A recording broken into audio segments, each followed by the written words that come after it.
নমস্কার বন্ধুরা, সবাই কেমন আছো? আশা করি ভালো আছো। আমি তোমাদের বন্ধু সুখেন। আজ আমরা আলোচনা করব নেট থেকে ডাউনলোড ফ্রেম কিভাবে ইডিএসে ব্যবহার করা যাবে। Frame PNG, JPG, PSD, BMP যে কোনোই ফ্রেম হোক না কেন, আমরা সেটা আমাদের ইডিএসে ব্যবহার করতে পারি। এই ভিডিওতে মাস্ক কি এর কাজগুলো সম্পর্কেও জানতে পারবে। আমি আশা করি আজকের এই ভিডিওটা ফুল দেখলে ইডিএস প্রজেক্ট তৈরির প্রায় 50% তোমরা শিখে যাবে। অতএব তোমরা ফুল ভিডিও দেখো। এখানে সব ধরনের ফ্রেম নিয়েই আলোচনা করা আছে। আর বেশি কথা বলবো না, সরাসরি ভিডিওতে প্রবেশ করব। তো প্রথমেই আমরা আমাদের ইডিএস খুলে নেব। ইডিএস খোলার পর আমরা প্রথমে ফ্রেমগুলো নিয়ে নিই। এরকম ফ্রেম দেখবে নেট থেকে তোমরা ডাউনলোড করে পেয়ে যাবে, জেপিজি হোক, পিএনজি হোক। হ্যাঁ, তো তোমরা সবসময় চেষ্টা করবে পিএনজি ডাউনলোড করতে, কারণ পিএনজি ডাউনলোড করলে খাটনিটা অনেকটা কম হয়। ঠিক আছে, তো আমরা 4টে ডাউনলোড করেছি নেট থেকে। তোমরা ডাইরেক্ট গুগলে গিয়ে সার্চ করেও কিন্তু ডাউনলোড করতে পারবে। তো আমি এই 4টে নিয়ে আজকে দেখাবো। 4 রকম আছে এখানে ফ্রেম। এই টোটালটা নিয়ে আমরা আলোচনা করব। তো প্রথমে নর্মালে চলে যাই জেপিজি ফ্রেমে। হ্যাঁ, তার আগে একটা ভিডিও নিয়ে নিই। ঠিক আছে, তো একটা ভিডিও নিয়ে নিলাম।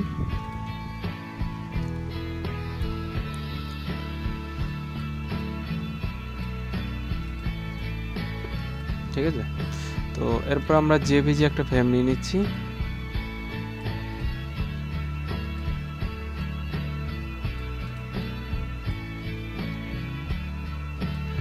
এবার আমরা এই ফ্রেমটা কিভাবে ইউজ করবো এর মধ্যে। ঠিক আছে, তো ভালো করে দেখবে। এটাকে আমরা প্রথমে লেয়ারটাকে একটু স্মল করে নিলাম, যাতে ফ্রেমটাকে বসাতে পারি এর উপরে। তারপরে আমাদের যেটা করতে হবে, এই লেয়ারটাকে আমরা ছোট করে নিলাম। এখান থেকে অ্যাডজাস্ট করব মোটামুটি। এরপরে চলে যাব ইফেক্টসে। এখানে ভিডিও ফিল্টার, এখানে মাস্ক কোথায় আছে, এই যে মাস্ক। ঠিক আছে, এটাকে টেনে আমরা প্রথম লেয়ারে করে দিলাম। তারপরে এখানে ওপেন করলাম এটাকে, এখানে এটাকে সিলেক্ট করে নিলাম।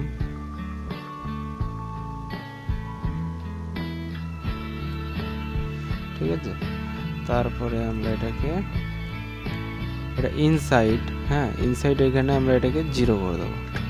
ঠিক আছে বন্ধুরা, তাহলে দেখো ফ্রেমটা কিন্তু চলে এলো এর মধ্যে।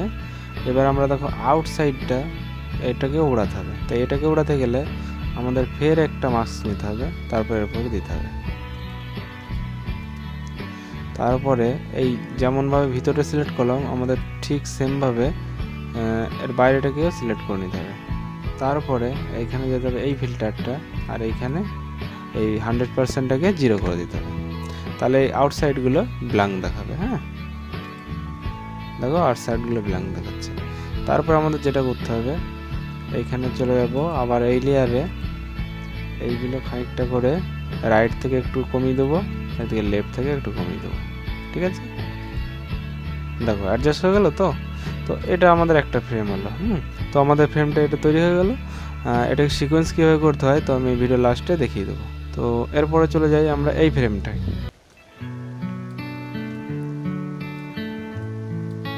তো আবার ভিডিও নিয়ে নিলাম।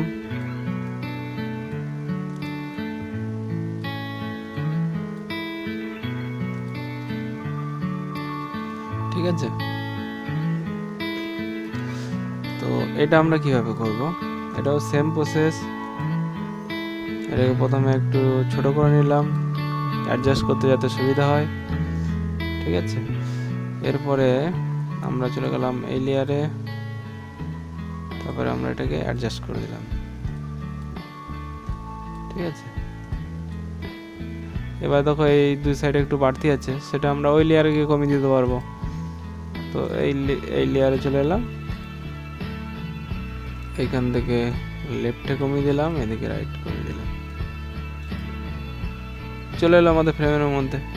ঠিক আছে, খুব সুন্দর। তোমরা হয়তো জানো না বলে মনে হয় প্রচুর কঠিন, কিন্তু কোনো কঠিনই না। ঠিক আছে, আর এরপরে হচ্ছে এই গোল রাউন্ড, এটা আমরা কিভাবে করব, এই ব্যাকগ্রাউন্ডটা কি করব, এটাও পিএনজি আছে। তো এটা আমরা কিভাবে করব, তো আবার একটা ভিডিও নিয়ে নিলাম।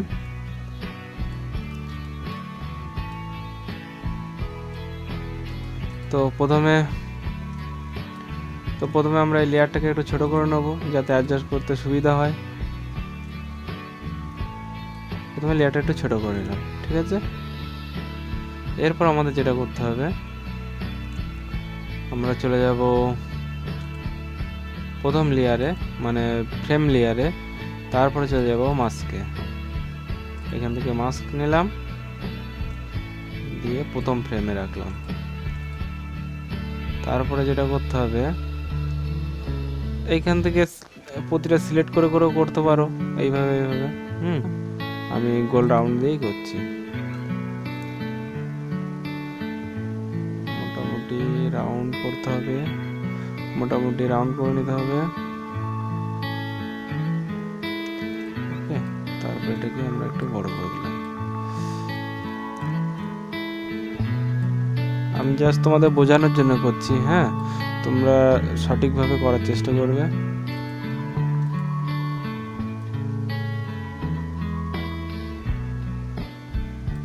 এইভাবে অ্যাডজাস্ট করতে পারো এটা, ঠিক আছে। তো একটু বড় নিলেও ক্ষতি নাই, কারণ আমি দেখাচ্ছি কি জন্য এটা বড় নেওয়ার কারণ একটু পরে বুঝতে পারবে। তো একটু বড় নিয়ে নিলাম, ঠিক আছে। এটা একটু বড় নিয়ে নিলাম। তারপরে যেটা করতে হবে আমাদের, এইখানে দেখো আউটসাইড রয়েছে, এটাকে সিলেক্ট করার পরে এইখানে আমরা এটাকে 0 করে দেবো। চিন্তিত হওয়ার কোনো কারণ নেই। এবার আমাদের যেটা করতে হবে, এই যে মাস্ক আছে, এই মাস্কটাকে টেনে আমাদের ব্যাকগ্রাউন্ড লেয়ারে দিতে হবে, ঠিক আছে। দেখো এবার আমাদের এই পিএনজির আগের মাস্কটা আমরা ডিলিট করে দেবো। দেখো অ্যাডজাস্ট হয়ে গেছে। এরপর আমরা যেটা নিয়ে আলোচনা করব, হার্ড। এটাই প্রজেক্টের সব থেকে বেশি ব্যবহার হয়, খুবই ভালো, কারণ 3D প্রজেক্ট বানাতেও এই হার্ডের খুব গুরুত্বপূর্ণ ভূমিকা পালন করে। তো এটাকে আমরা কীভাবে হার্ডটাকে ইউজ করব, এই গোল রাউন্ডের মতো সেম প্রসেস। তো এইখানেও আমরা একটা ভিডিও নিয়ে নেব, এইখানে রাখলাম। এইখান থেকে চলে যাব আমরা মাস্কে। তো তোমরা বুঝতে পারছো মাস্কের কাজটা কত সুন্দর। তো মাস্ক আমাদের মানে ফ্রেম তৈরি করতে অনেক সাহায্য করে। তো এখানেও সেম প্রসেস, আমরা এটাকে সিলেক্ট করে করে করতে হবে। এখানে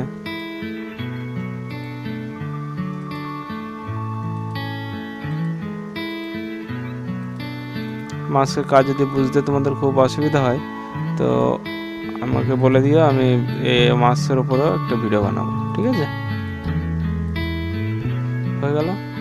এবার সেম প্রসেস, এখান থেকে আমরা আউটসাইডটা সিলেক্ট করব, এখানে পার্সেন্টেজটা 0 করে দেবো, ঠিক আছে। তারপরে এই মাস্কটাকে সিলেক্ট করে ব্যাকগ্রাউন্ড লেয়ারে দিয়ে দেবো, আর এখান থেকে এই মাস্কটা ডিলিট করে দেবো, ঠিক আছে বন্ধুরা। অ্যাডজাস্ট হলো। তো প্রথমে একটা ব্যাকগ্রাউন্ড ভিডিও নিয়ে নিই। এই ভিডিওটাই নিয়ে নিলাম, ব্যাকগ্রাউন্ড ভিডিও।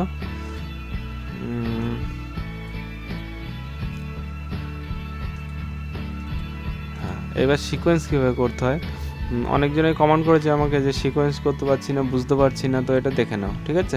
এটাকে অল সিলেক্ট করলাম, এখানে চলে যাবে এডিটে, এখানে দেখবে অ্যাড সিকোয়েন্স বিন, ওকে, সিলেক্ট ক্লিপ। দেখো এইটাই টোটালটা অ্যাডজাস্ট হয়ে একটা ক্লিপ হয়ে গেল। হ্যাঁ, তো এইটা নিয়ে আমরা যখনই কোনো কাজ করবো এখান থেকে কিন্তু ফ্রেম ব্যাকগ্রাউন্ড কিছু সরবে না, ঠিক আছে। তো দেখো এটা কীভাবে করছি।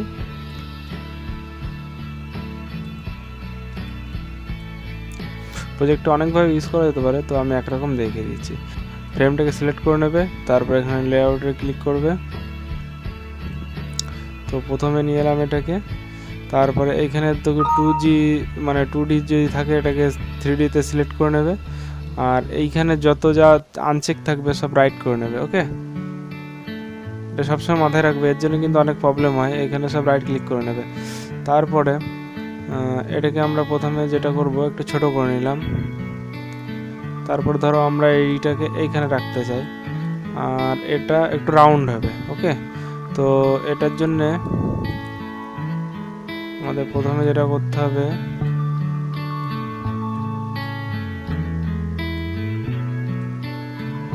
ঠিক আছে। তো এটাকে এন্ড অবধি নিয়ে গেলাম, শেষ অবধি। এখানে চলে গেলাম রোটেট, এখানে চলে দিয়ে দিলাম আমরা 360। ওকে, দেখো অটোমেটিক রোটেট হচ্ছে। ওকে, তো এবার আমরা একটু প্লে করে দেখে নিই। দেখো রোটেট হচ্ছে। দেখো 3D তে অনেক প্রজেক্টে দেখবে এরকম মানে রোটেট হয়, লাভগুলো তো হেভি লাগে দেখতে। তো এটা এইভাবে করে। তো আমি চাই যে এইটাই আবার এই দিকে একটা হোক। তো সিম্পলি প্রসেস, এটা আমরা কপি করে নেবো একটা, এটা গিয়ে আবার এরপরে দিয়ে দিলাম, তারপরে লেআউটে গেলাম।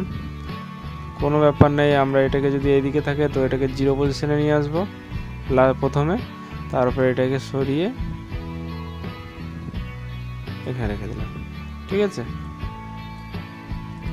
এবার দেখো কত সুন্দর লাগছে। ঠিক আছে, এখানে রেন্ডার নেই কারণ মানে 3টে লেয়ার হয়ে গেছে, রেন্ডার নেই এই জন্য স্পিড নেই। ঠিক আছে, তো হেভি সুন্দর লাগবে দেখবে যখন চালু করবে। তো আমি যদি চাই না আমি আর একটা দরকার, তো কোনো ব্যাপার নেই, এটাকে কপি করে নিলাম, এখানে একটা লেয়ার নিয়ে নেবো, আর একটা এখানে পেস্ট করলাম, এটা এর উপরে দিলাম, এইখান থেকে আমরা 0 পজিশনে নিয়ে নিলাম। সবসময় মাথায় রাখবে এটাকে 0 পজিশনে নিতে হবে, এখান থেকে টেনে আমরা এখানে দিয়ে দিলাম।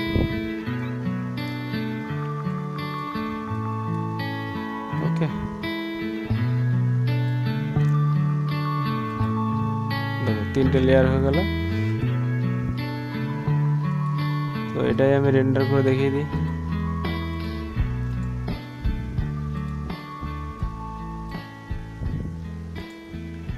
এখানে রেন্ডার, চলো রেন্ডার কমপ্লিট। এবার আমরা এটাকে প্লে করে দেখি। দেখো বন্ধুরা কত সুন্দর লাগছে। ওকে, তো ফ্রেম আমরা এইভাবে ইউজ করি।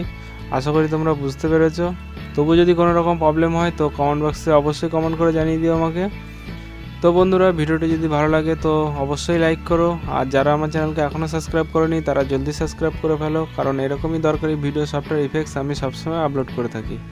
আজ এই পর্যন্তই, আবার দেখা হবে পরবর্তী ভিডিওতে। ততক্ষণের জন্য বিদায় নিচ্ছি। ভালো থাকো, সুস্থ থাকো, দেখতে থাকো আমার চ্যানেল। Bye bye.